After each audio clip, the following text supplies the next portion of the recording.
Hello, everyone, and welcome to another episode of the Unbridled Equestrian Podcast. Today we have Juliana Brosselet, aka Jules, here with us.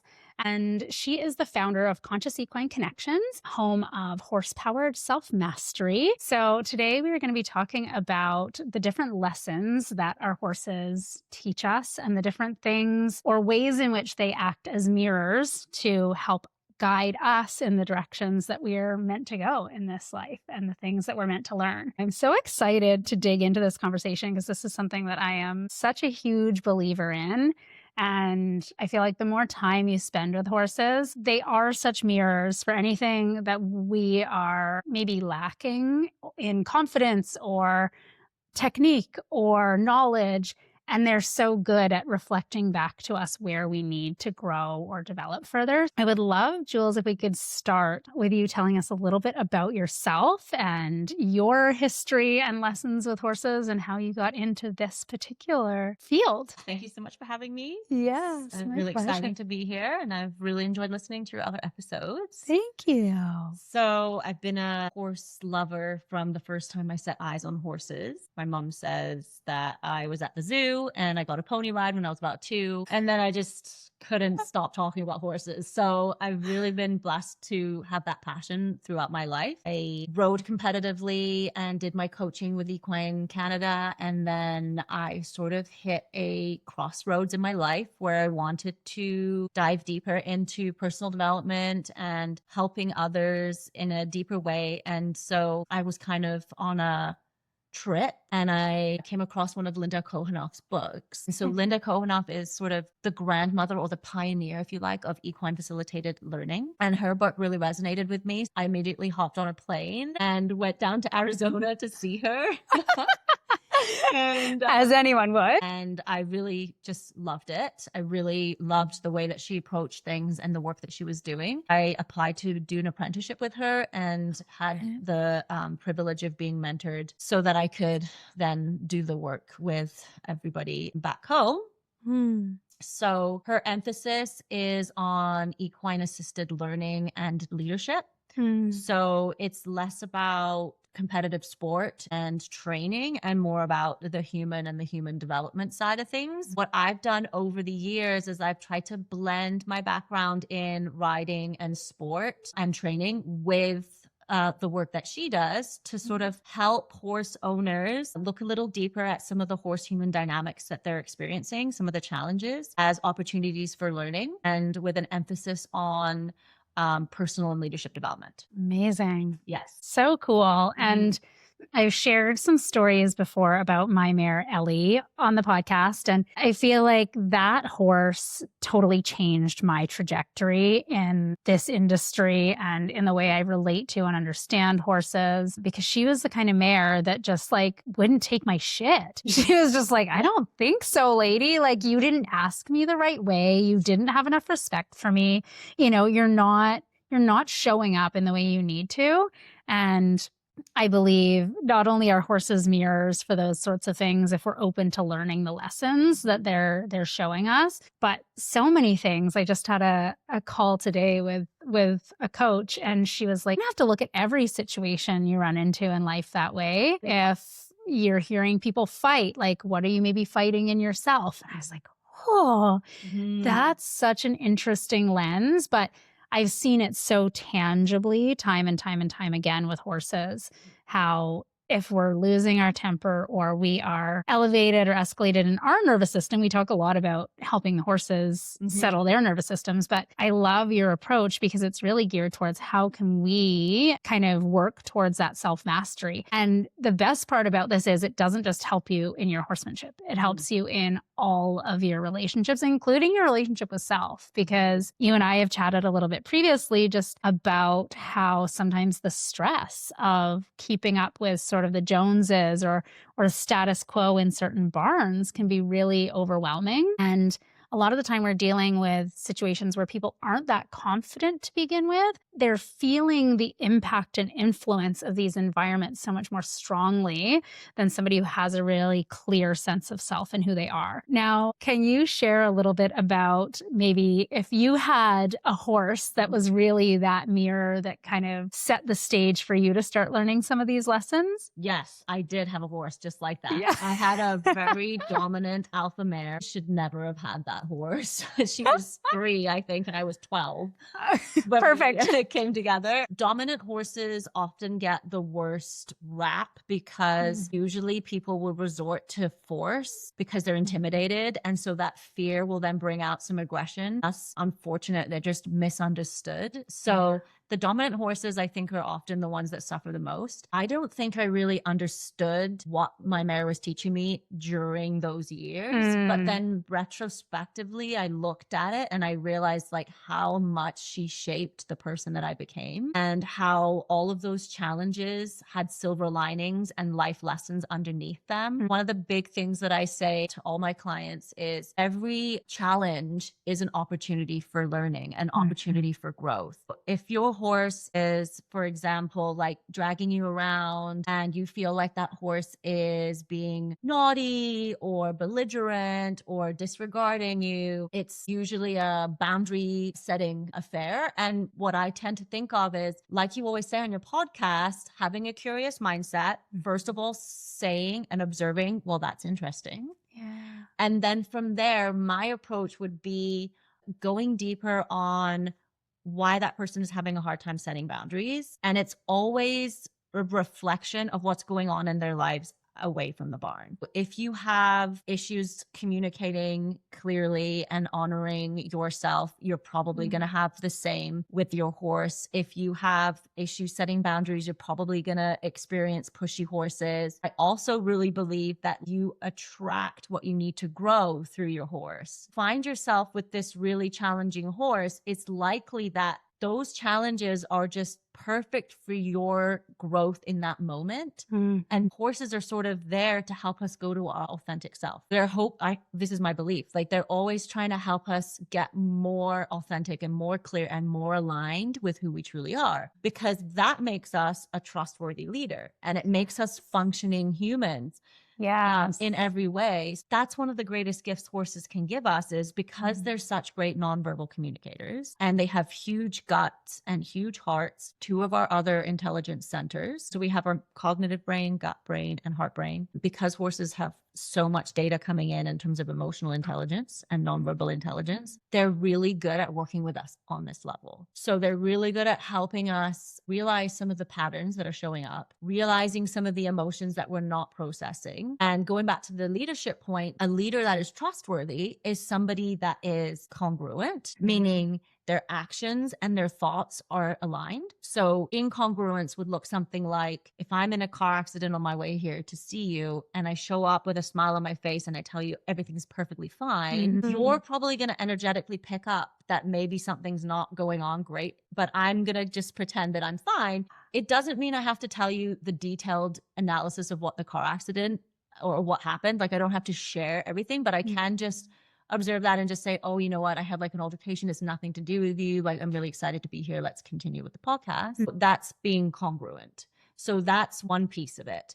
And then when you're not aligned, if there's fear, for example, like if your coach is telling you, hey, you need to go jump that jump, a part of you wants to, but then a part of you is scared on some level. A lack of alignment is going to muddy the waters. There's not that level of clarity.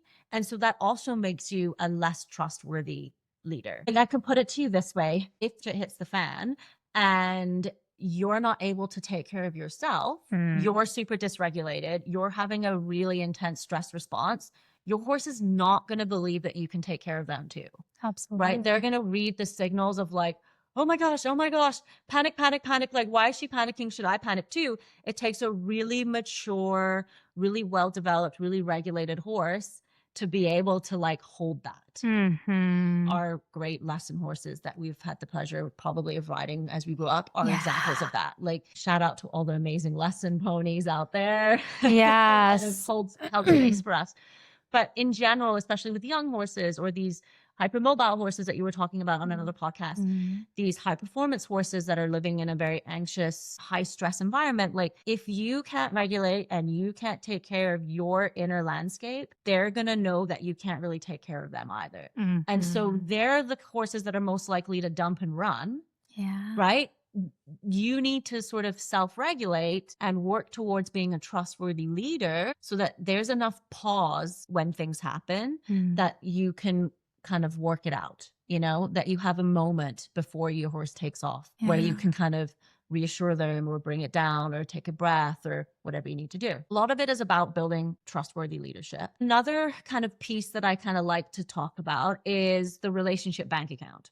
Oh. So how I explain it is everyone has an idea of how a bank account works. You put money into the bank and then you take money out. If you take too much money out, you go into debt. And then you have to make up the debt to get back to zero. So I tell people to think of their relationship with their horse as a kind of bank account. If you continuously make withdrawals, and withdrawals could look like having your vaccines, trailering. For some horses, it might be clipping or a really intense show. Those can look like withdrawals or they can feel like withdrawals. If you take too many of those without making deposits, you're going to go into relationship debt. It's not the end of the world. It's not like you can't get out of debt, but you have to put that much more deposit into your account to get back up. And then you have to deposit things like sharing space with your horse without an agenda, scratches and love and attention. So deposits like cozying up with your horse, grooming is usually a deposit for a lot of horses, taking your horse for a hand walk, hand grazing, or turning your horse out with a really great friend they love to have a little frolic. Those kinds of things are really important for the relationship. If you always try to think of having a relationship bank account that's in the green, that's really abundant, when you do need to make withdrawals, no big deal. We all have to make withdrawals. We're all going to have to go through some challenging times with our horses, and they're going to have to push themselves in a really intense show season, for example. It's physically taxing, it's mentally taxing, and that's fine as long as you have your money in there to withdraw from. Yeah. I love that way of putting it because I think we've talked a little bit about this as well, but I end up talking to so many other equestrians about this, like how far in any direction do we go? And for so long, I think we've kind of gone too far in the withdrawal side of the equation. And then it can be easily misconstrued, like more conscious connections with horses can be easily misconstrued as like, well, if I give an inch, they'll take a mile, or they're going to walk all over me, or never asking anything of them, never asking them to push themselves. And it's not that at all. It's finding that balance. Like everybody knows what it's like to work hard, and hard work isn't bad for us. It's actually really good for us, provided we have the necessary sleep or nutrition or whatever we need to set us up for success. So I love this idea of the bank account or the relationship account, because it's not that we can't ask them to do hard things. It's not that we can't go to competitions and do the things that we want to do with our horse. It's what are we giving back to them to earn that, right? Because if it is truly a relationship and not like a dictatorship, then we want to be making sure that we are giving to them in meaningful ways, just as we're asking them to give to us in meaningful ways. Because I think it's so easy to take for granted that they let us climb on their back and like go around and hop on a trailer, go to a dressage show or a jumping show and like do all the things that we do with them. Like none of that is normal or natural. And yet they do it for us. Yeah. So what are we doing for them to contribute positively to that bank account? Yeah. And like as well about the leadership piece, like the leadership street cred, I call it. I love it. Yes. You got to build up your leadership street cred. And part of that is leading by example. And that's where the self-awareness part comes in. It's like doing the internal work, working on your mindset, being congruent with your emotions, processing your emotions, taking responsibility for yourself is the first step towards your horse doing the same. It works in all relationships, right? It marries really beautifully with life. Similar to a relationship being give and take, and understanding that like as much as you show up and as much as effort and energy that you put in is what you're going to get out. And if you want your horse to be confident, to be empowered, to be a leader and to really shine and be his best self, like you also have to show up and be your best self. And that does require some inner work. So that's where the personal development stuff comes in, and just trying to take a bit more responsibility for perhaps why some of these challenges with your horses are coming up, and understanding that there's always more that can be examined within ourselves. Right. And so we can always improve our communication. We can always improve our leadership. We can always do better at processing our emotions. Like what I say to my clients, and this is from Linda's work, there's like a 4-step process based on or inspired by horses to processing emotions. So everyone would probably know what I mean when I say, like, if a plastic bag or like some kind of stressor shows up in a horse's environment, they will react and put their whole body, mind, and spirit into that object, into that fear. The first step is feel the emotion in its purest form. You got to feel the emotion and really go into it, and don't skip over this part. It's super valid. The second part of it is get the message behind it. So horses will investigate in their different ways. Is this a legitimate threat? And then you do something in response. Step 3. Horses may flee because they're usually prey animals. They'll often flee the scene, or they'll do the step 4, which is go back to grazing. Humans, if we can use this kind of 4-step process and we can kind of become more horse-like with processing our emotions, going back to grazing is really hard for a lot of us. Yes. Because we're very attached to story. Yes. And story shapes our identity. And I try to tell people, like, we have this amazing power, this creative power as individuals. Through our words, we shape our reality. Everything that comes out of our mouth is literally shaping what we experience and what we're living in as a reality. So watching your thoughts and then watching your words, because then your actions will follow, and that is basically your life. Yeah. Going back to grazing, really a good step to really focus on. And the other side of the coin is getting stuck on number 1. Like a lot of artists might find, I'm going to make really beautiful art because I'm going to be in this like sense of loss, if you like, or in this intense love. And they get on the first step of feeling it, but they never actually get the message and do something in response, sort of like stuck in this dysfunctional place of like emotion. Or we suppress completely. And that's the other, there's like the idea that emotions are inconvenient, they're irrational, they're best to be avoided. A lot of women get, right? I was just thinking that, yeah. They get you're crazy, are you on your period? You're irrational, you're like so emotional, as if it's like a really bad thing, right? Don't be so dramatic. Don't be so dramatic. Exactly. So some of us might, as a coping mechanism, just try to suppress. And remember, suppressing emotions, being incongruent, is what your horses will pick up on too, as you being an untrustworthy leader. The processing emotions part is a really good piece. When you actually suppress emotions, it's measurable. There's an elevation in your heart rate. And so that elevation, your sweat actually changes. I think somebody mentioned one of these studies that they did.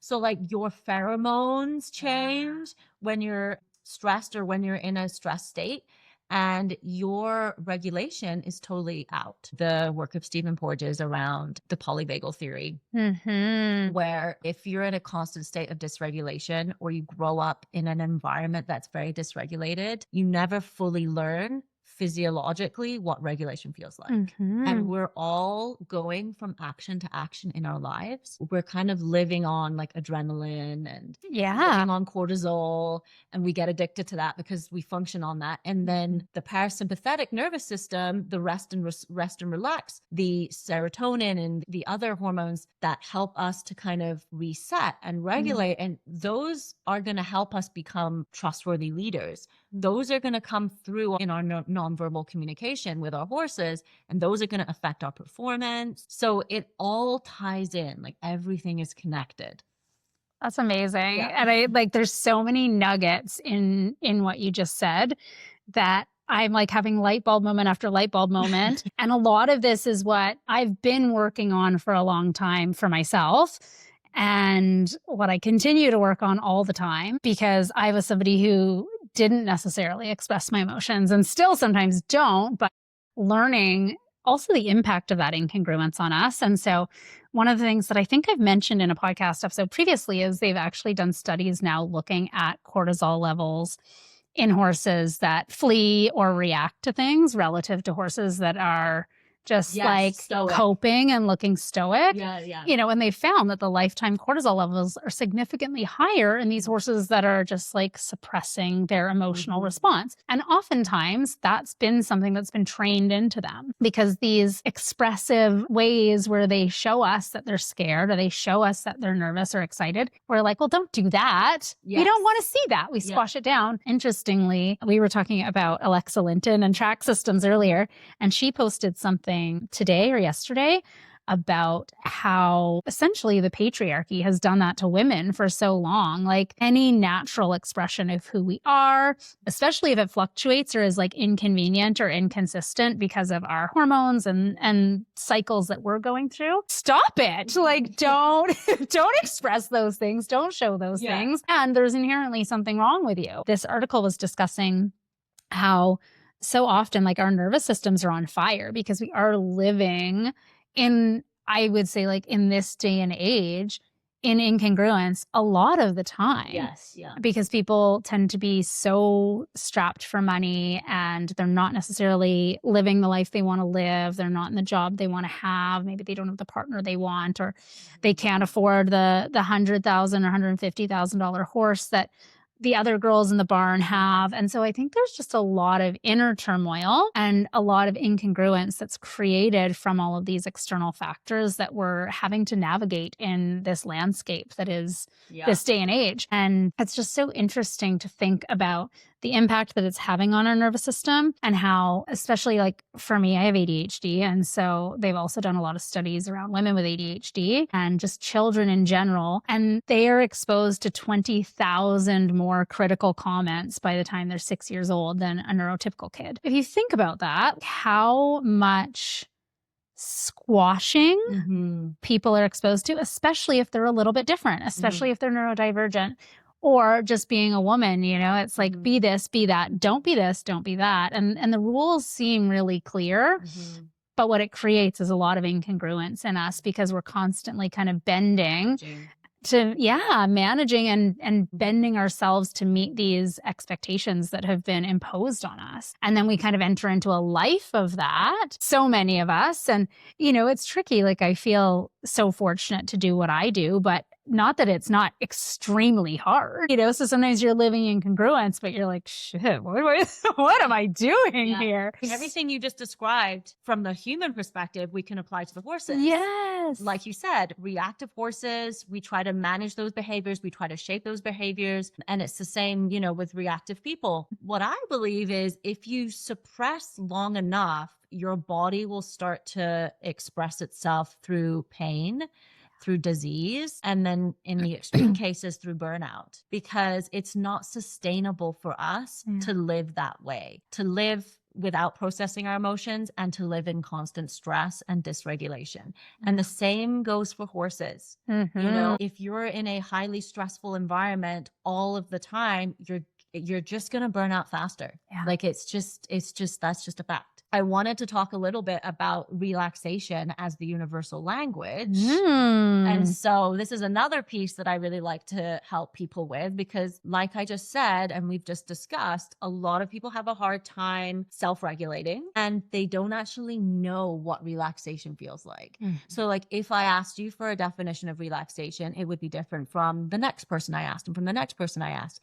And all of those definitions would be cognitive definitions. What does it mean in your body to truly be relaxed? And then once you get that, and I help people to understand that, then you can actually share that with your horse and co-regulate. If you become masterful at that at home in sort of easier settings, then you can tap into it when you're in a show or a stressful situation. It's sort of like how you have to kind of practice meditating in your home, in your nice meditation space, so that you can like then access that same calm when you need it most. So you kind of really have to get that relaxation piece, because like I said earlier, we move from like action to action.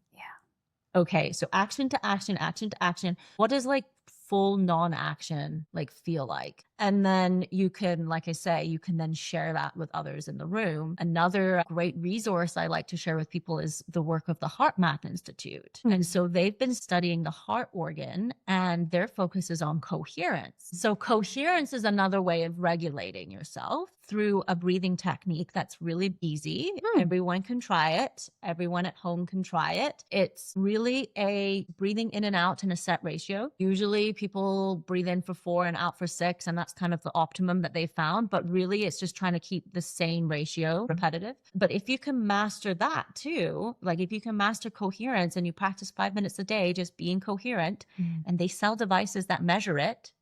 So you can actually get the feedback. And then your horses are really good biofeedback beings. So they've also done some studies with animals. But basically, when you're coherent, usually what I found, you become magnetic. Horses want to spend time with you. They want to be with you because, again, you're a trustworthy leader and it's comfortable to be in your presence. When you're dysregulated, you're incoherent, and your nervous system and your heart is all chaotic, you're kind of repelling. What happens is, and this is measured and measurable, you attract more chaos and more incoherence when you're incoherent. When you're coherent, everyone around you can also be pulled into it. If you're in a crazy room or in a meeting or you're in a horse show or you're in a toxic barn situation and you can just tap into being coherent, it's literally contagious. All beings in the room around you can benefit from it. So cool. So like there's another little piece that you can pull into it. Like I said, horses just want us to be ourselves. Like the authentic self of congruence, of coherence, of presence. Yeah. Like that's another thing we could talk about, like mindfulness, the horse way. That is comfortable to them. That is trustworthy. That is safe. And it's the same for us. Like when we're around people that are not congruent, whether they realize it or not, often we will feel anxious around those people. Yes. Right? Yeah. And that's legitimate because, again, on some primal level, they're not trustworthy. It's important to think about relationships, not just with your horse, but also with other humans and how they can kind of all work together. I love that. And I think because we're often in this world, I think really accustomed to not tuning in, paying attention to those things, like when am I feeling this incongruence, even if I can't name it or I don't know what it is, when am I feeling this like sense of uneasiness around someone? It's so funny. For the longest time, I was like, oh, I don't like people. And it's something that I'm so sensitive to because I feel like so often a lot of the people that you meet, they're not even aware that they're incongruent, but they are. Oh, totally. And my body, like I feel it so strongly and I just want to run for the hills. Like I want to be so far away from that energy. But then you put me around animals and I'm just like, oh, thank God. But I think it's that there's no pretense. Like animals, you will not see an animal be dishonest about the way they feel with another animal. Like unless there's been a learned helplessness situation that's come there, but yeah, for sure. But generally speaking, if they're mad, they're mad. If they want you to get away from them, they're going to tell you to get away from them. Right. And similarly, babies don't regulate stop crying because it's displeasing to our ears. If they're hungry, they yell because they're hungry. If they've pooped themselves, they're no happier than I would be. And it's just so interesting how, again, like there's all these pieces that end up squelching that as we travel through life, and same for our horses. And so I do think one of the best gifts that we can give ourselves personally in terms of boosting our enjoyment in life, the quality of our relationships, the quality of the time that we get to spend with ourselves even, and the outcome with our animals, our horses, our dogs, cats, you name it. Because like you said, that energy is magnetic. And it's so fascinating because I feel like for the longest time, this stuff was thought to be a bit woo, but I'm like so stoked that there's so much science around it now. And it's not something that we can debate. Like it's proven, it's factual. And so for people who know it and have worked from that kind of energy their whole lives, even if they didn't know how to describe it, I feel like that's very palpable. validation for And them. it's great validation for what's actually going on here. Like the energetic dynamics are so critical.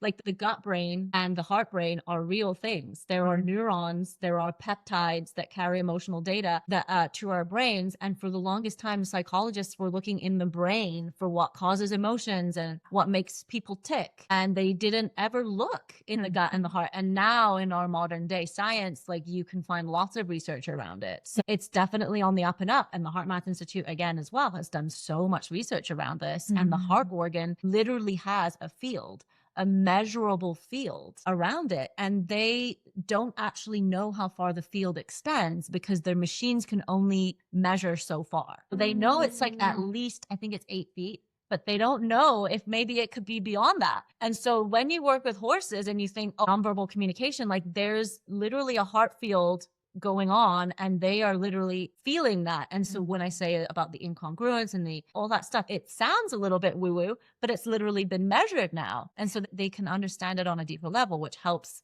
you know, the nerds amongst us to like kind of connect with it more. Yes. Yeah. And to make it more tangible, one of the things that we were talking about earlier is, I mean, I'm in so many different barn environments and like busy, big show barns, hunter jumper, dressage primarily. And then I'm in like backyardigan barns, just like setups with small numbers of horses and kind of everything in between. I see so many different people and so many different horses and the challenges that they have. But consistently, one of the things that I see most is just this lack of congruence and a lack of understanding of what our impact is on horses. And I think it's cool because I'm very woo in my like natural belief systems and such a nerd. So I love all the science behind it. And now I think it's giving these people language for something that they didn't necessarily believe in before. And it's giving validation to these things that like in most sort of competition barns, they're not really considering the woo things. They're not into that.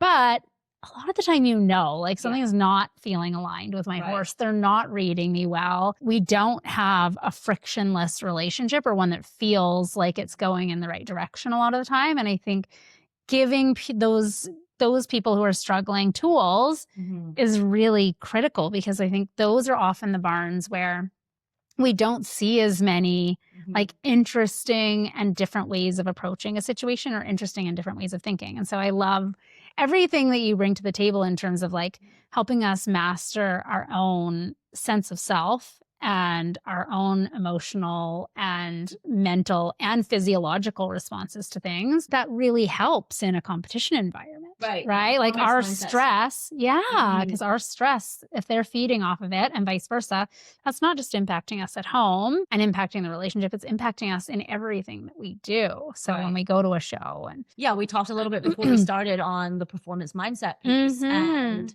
those riders in those competition barns might be thinking, how could this benefit me? Whenever you do inner work, you're working on optimizing your mindset for success. A lot of really successful people will emphasize that success is 80% mindset and 20% strategy. You have to think about that's 80%. It's so much to do about what you're thinking, how you feel about yourself. Do you believe that you can win the show? Like, are you empowered in your work? Like, do you feel confident? Are you going round and round with negative self-talk? Like those pieces are so important to succeeding. So if you really want to give yourself a little bit of an edge in life and also in competition, in sport, in your relationships, like it's always beneficial to work on the mindset piece.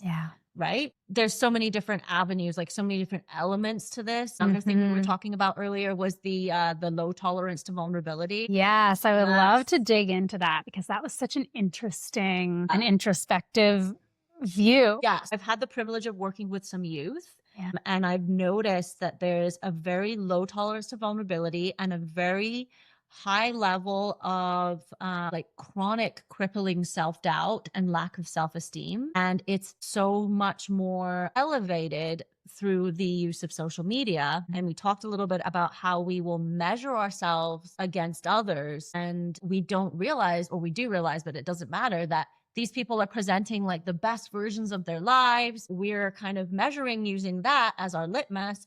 a lot of our youth are going through that awkward stage that we all go through of development and blooming into who we want to be as adults. It's already like a very chaotic time and it's very formative. And then on top of that, we're seeing a lot of this pressure to compete, pressure to perform, to succeed. And underneath that is this fear that we won't be accepted, that we won't be loved, that we're not good enough. And so a lot of these barns that are filled with a lot of really competitive youth that really just want to do well have at the bottom of that a feeling of not being good enough, of not being loved. They won't be accepted. They won't be valued as beings by their coach or by their parents or by their horses if they don't win, if they don't succeed, if they don't, live up to this standard that they've created for themselves. And so that's really crippling. And the resilience piece comes in because when there's a low tolerance to vulnerability, any type of discomfort through challenge is going to set us into a spiral. Any type of friction is going to basically go straight into the negative self-talk. I'm not good enough. I didn't do good enough. I didn't try hard enough. And that's going to just erode your self-confidence more. As your self-confidence unravels and your belief in yourself unravels, your horse is going to pick up more and more on your lack of confidence. And therefore, you're untrustworthy as a leader. You're less and less magnetic to your horse because you're not aligned, because you're not living in your power from a place of empowered confidence and resilience. And so it's, again, kind of ties into that, building a little bit of tolerance to those moments of discomfort when we're going to get some criticism. We all know our riding coaches are going to point out when we're making mistakes. We're really good at that. Some of them are a little too good at that. So you're going to hear about it. And just really developing a strength around that, around taking that criticism and not letting it tear you down as a human being. You may make a mistake. You may do something that's not ideal as a behavior, but that doesn't mean that you are flawed as a human being. It just means that you chose the wrong behavior and you can learn from that and you can fix it. And that's, your horses don't expect you to be perfect. No. Nobody expects you to be perfect. They just expect you to learn and develop and grow and show up taking responsibility for yourself. Right? It's easy to get a little bit into victim mindset. Yes. Especially when we have people in our lives that maybe do have $150,000 horses and we can't afford them. Yeah. And then in our headspace think, I can never afford a horse. I'm never going to be good enough. I'm never going to compete. I'm never going to win. And start to get on the woe is me. And this happens a lot with the youth too. It's a lot of focus on what they don't have compared to these people on social media. I'm not pretty enough. I'm not this enough. I'm not that enough. And you go down the downward spiral and adults are all, I'm guilty. We're all guilty of it as well. Yeah, absolutely. And that spiral again leads us down to a place where we're not aligned. We're not congruent. We're not coherent. We're not empowered. And we're also not living in gratitude. Which, running back to the Heart Math Institute, one of the ways to get into coherence that they recommend is actually focusing on a memory or something that makes you feel grateful. So they've actually measured that the emotion of appreciation and gratitude is the highest vibration energy level emotion to pull you into coherence. That's a really great piece of information. Whenever I'm going down the spiral, because I'm painting my house right now and I told you, I'm I'm so over it. I'm poor me and all this and all that. But then realizing I'm going down the spiral. Have your moment, feel your emotion, but then go back into gratitude and think about the things that are working and think about, how you can learn from these difficulties and just taking responsibility and really kind of trying to live in that space. Yes. And your horse you're going to be more magnetic. Again, when your horse is attracted to you, it's usually a good sign that you're in a good space. You're aligned, inward, outward. Your horse is going to respond best to you when you're clear. Yeah. And you're going to be most clear when you're totally aligned with your mindset and your emotions and all the other pieces. Yeah. And that includes, you might show up and tell your horse, I'm having a bad day. That's exactly it. It doesn't have to be bigger than that or smaller than that. It can be so simple. And just be okay, I'm feeling stressed. I'm feeling scared. I'm arguing with my best friend. It's nothing to do with you, but that's what's going on. Observing it. And this is an advanced level move. Most of us don't get taught this as adults ever. No. So it's not something that should be a given. It's you gotta actually be conscious and think about doing this, just bringing that level of awareness, that automatically brings you into congruence. I've actually noticed that because horses are pretty benevolent generally, most of the time when I work with people who are really fearful of horses, because I also work with non-horse people, it's not the fear ever that repels the horses or makes them feel uneasy. Remember how we were taught, like, you have to be the boss, you have to be this type of leader that's like always confident. That's inaccurate. It's more nuanced than that. It's like you have to be authentic, right? You have to take responsibility, like we've been talking about. Fear is not the issue. The issue is suppressing the fear and pretending that you don't feel it. Yes. That's what elevates the heart rate. That's the measurable stuff we talked about. That's what creates the pheromones and the stuff in your sweat that your horse can smell. And that's what ultimately presents as not trustworthy leadership. Yeah. So it's, when you're scared, fear is an emotion that has so much information for us, and vulnerability as well, internal fear.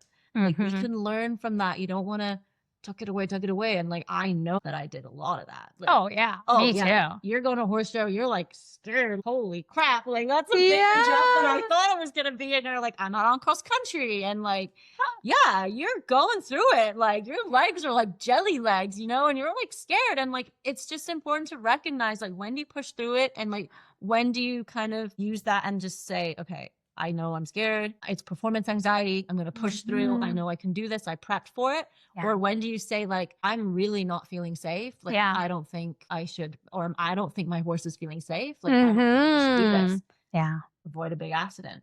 Absolutely. And I think anybody can gain empowerment from just acknowledging those things. And I believe that it's something that is often really hard for us. I feel like in the sport, being coachable is highly desirable, and talking back to your coach doesn't usually get you very far. If you try it once or you don't do what you're told, I feel like a lot of us learn really quickly how unacceptable that is, to like be afraid or not do something or quit or not want to get back on or not want to do that jump. And yet I think if you can do it from a place of alignment and congruence, like, I am scared, you can admit that. And I feel like there is often even fear around admitting the fear. Then we're like tucking it away. We're denying to ourselves, we're denying to our horse, and we're denying to our coach. And often it's that we don't want to look like we're afraid, or we don't want to look a certain way. Again, there's just so much nuance wrapped up in that in terms of how we think about ourselves, how we relate to others. But ultimately, it really impacts how our horses are able to relate to us, because we're not showing up as being trustworthy individuals in those cases. Our coaches also have to take responsibility too, and just recognize the signs and sort of maybe lead by example in saying to their students, I was fearful, I did this, or I made a mistake and I learned from it. And, today I lost my temper and that's not the right way to respond. And I'm sorry. Like, then the coach is then opening up the space for your students. I think somebody else actually mentioned this in one of your episodes, like, by leading from example, it's like you're giving permission. Yes. Admitting that you're scared, you could be doing someone a valuable service. Another student might be living like in fear every day, and they don't have the strength or the confidence to speak up. And maybe by you speaking up, they're able to then do so. And I'm pretty confident that the kids that have these accidents, the horses that have these injuries, there's always some other piece to it. The mental, the emotional piece to it. If you can just listen to those whispers earlier on before they turn into these chronic things, they're easy. We can handle that. We can work with fear. Totally. Okay. It doesn't mean that you have to give up riding. Or that you're any less of a rider. It doesn't mean that you're not a good rider. It doesn't mean that your coach failed. It's just information. It's just information. And we can just use that information to make us better riders, better humans, improve our relationships. Yeah.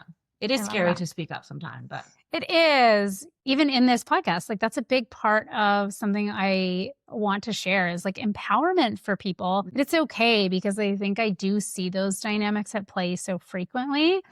And I guess even thinking about this now, like, maybe I wish that's something somebody had been able to do for me, like lead by that example. Because I feel like there were so many times when I was afraid, but I was so determined. I was like, I'm not going to let that show, or I'm not going to let that slow me down. And at the same time, I feel like as I got older, I was like, oh yeah, that probably played into a lot of my challenges in riding.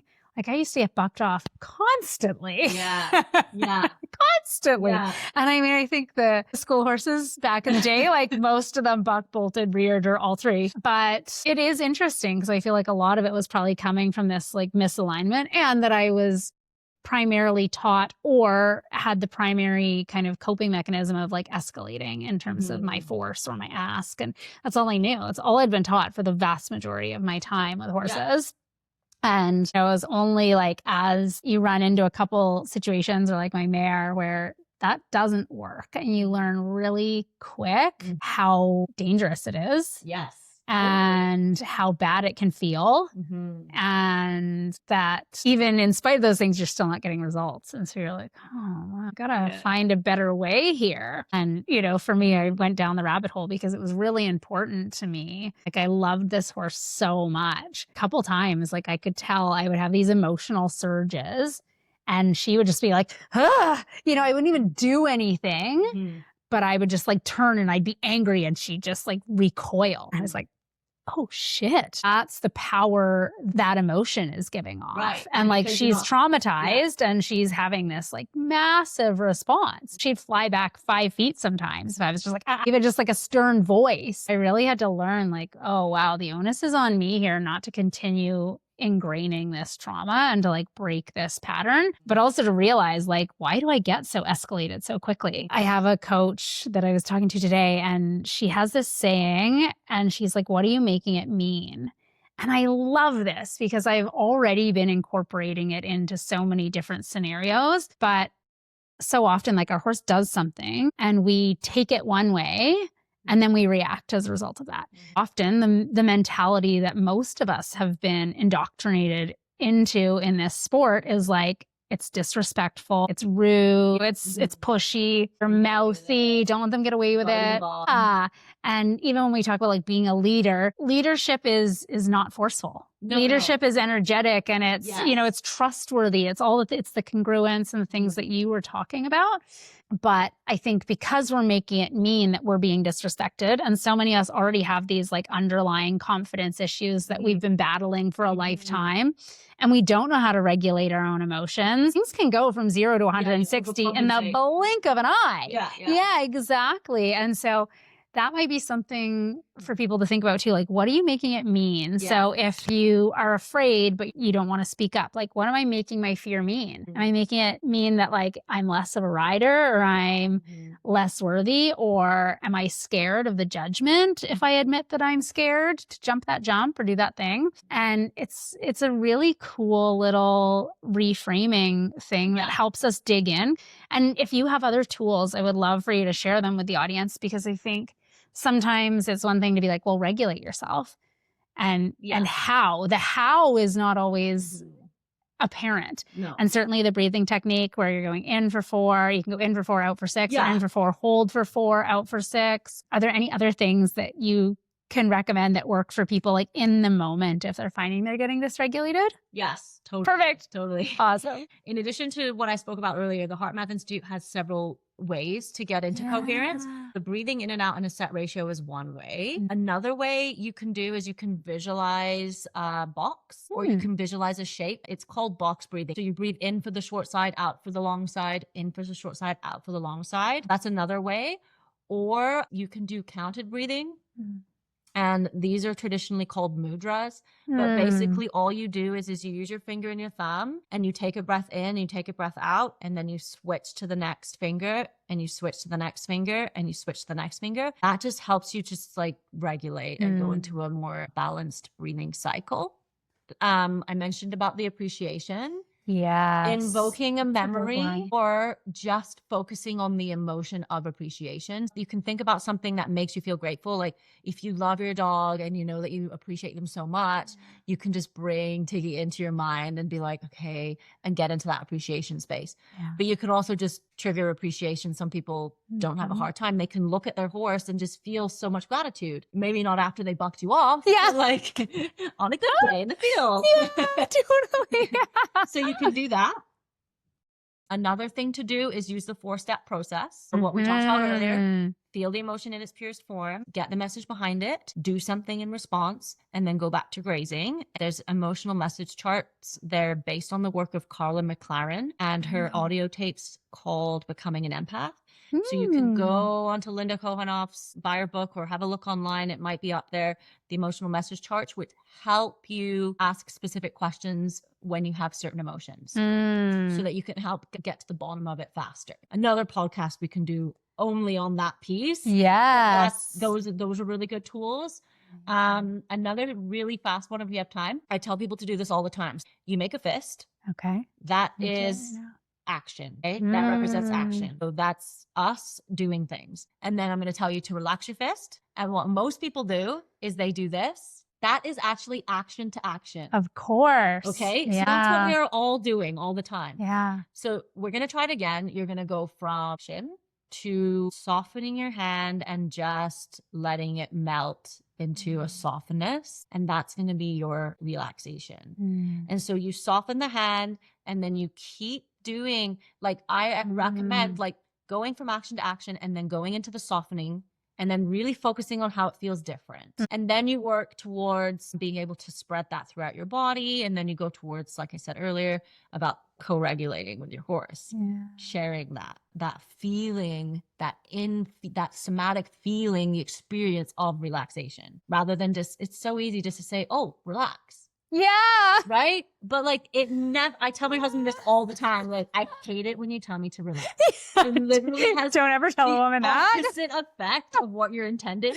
So like, if I am in tornado mode and I'm like doing stuff and I'm an action person, like, do not tell me to relax. Yeah. The worst thing. It's just never going to work, right? When your coach is like, you need to relax, and you're like in this state of like freaking tension, like it's just never going to work, right? And even if I say to you, like, what is relaxation? Everyone's going to say it different. And that's what you think relaxation is. That might not be what your body feels that relaxation is. That's the thing. You have to get that definition as a starting point. Yeah. Like, and again, if you can't regulate yourself, why would your horse trust you to regulate them, right? You're not a trustworthy leader if you can't look after yourself. Yeah. Right? Absolutely. And it is so interesting as you're saying this. Relaxation is also something that we are really like told not to kind of value, I think, these days. And I think for so many of us horse people, it's so about the do, because whether you have horses at home and you're like having to do the feeding and the mucking and all the things yourself, or you have horses at a facility, but like you work all day and then you got to rush there and rush to tack up and get to your lesson and then rush to finish and sweep and get out of there. There's just so much doing. And I think people who stay in the sport, like they are inclined towards being hard workers because they are giving it what it takes, which is every friggin' thing you have most of the time. I feel like so many of us probably don't really know what relaxation looks like in terms of it being a certain personality type that is drawn to the sport and then probably a certain personality that stays in the sport. I just want to point out that like self-care isn't always relaxation. Yes. Even though I highly support and promote self-care, of course, yes, get your manicure, get a massage, like have a bath. But like those pieces might just be more actions. Yeah. Right? There's a real difference. I don't know if we have time, but we can certainly just to finish one more nugget. I'm just I love it. The top tips here. Mindfulness, the horse way, is another really good way to go into total alignment and relaxation. How I teach people this, and this is really fun, especially with kids, is I get them to be more horse-like. We study horses' ears. We study their noses. We study their eyes. We talk about how it might feel to have eyesight and eyes on the side of our heads. And then we practice using those 5 senses as if we were horses, stretching out our hearing, seriously focusing on every noise in every direction, really using our periphery vision, walking around using horse vision. Thinking about having whiskers and really big tongues and a massive amount of sensitivity in our mouths, huge nostrils. Imagine they expand like a horse's nose. And then I get people to touch their arm and I'm like, imagine you're existing in this world naked, right? So I'm talking about horses that haven't got their blankets on, but like imagine your skin is exposed, your whole body, and for some horses, you're barefoot too. And then like go into that, see how that would feel. And the magical thing about it is when you engage any or all of your senses to that amount of intensity, you automatically become present. You automatically become mindful because you go out into nature and you just like focus on all the sounds. You don't go in your head. It's like a kind of like a trick. It's like a really great cheat for how to be mindful. And it works really well for me because mindfulness, like do your mindfulness practice might just be beyond.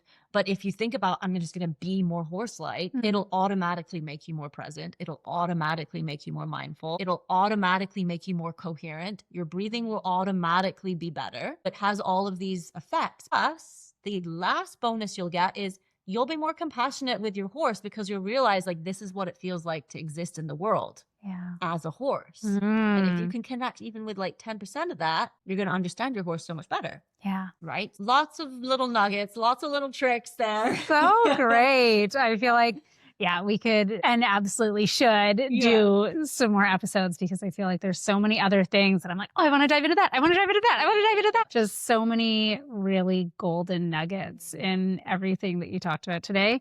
And so relevant, you know, for all of us in our daily lives, all of our relationships, our work life scenarios and our relationships and success with our horses. Thank you so much for being here. I know. I'm just like so excited. Now, first like 3-hour episode. Like, I don't know how long we've been talking. I don't either. It all just like blend. That's great. You know, I didn't look at any of the notes because I feel like it all just flowed, which is awesome. Yeah. Thank you so much for having me. Thank you for coming and sharing your time and your wisdom and your energy. I feel like that's magnetic, which I just love. Now, if people want to learn more about you and connect with you or work with you, where can they find you? I work virtually with people doing self-mastery calls. If they want to work remotely, I do workshops throughout the summer months and spring months back on Salt Spring for people who want to maybe work with my horses. And then I can also do clinics at your barn if you want to host a clinic at your facility, and I will come and we can do deep dives into self-mastery there. Fabulous. Yeah. Okay. That sounds amazing. equineconnections.com is the website. Excellent. And then I'm conscious at Conscious Equine, Instagram. Perfect. Yeah. That's wonderful. Thank you fun. again. Yeah, it's been an absolute blast. And everybody connect with Jules online because she is, as you can tell, a wealth of knowledge and information. And every time we talk, I'm just empowered and feel thank you. Great. Yeah. So thank you for coming and sharing that with us. Really appreciate it.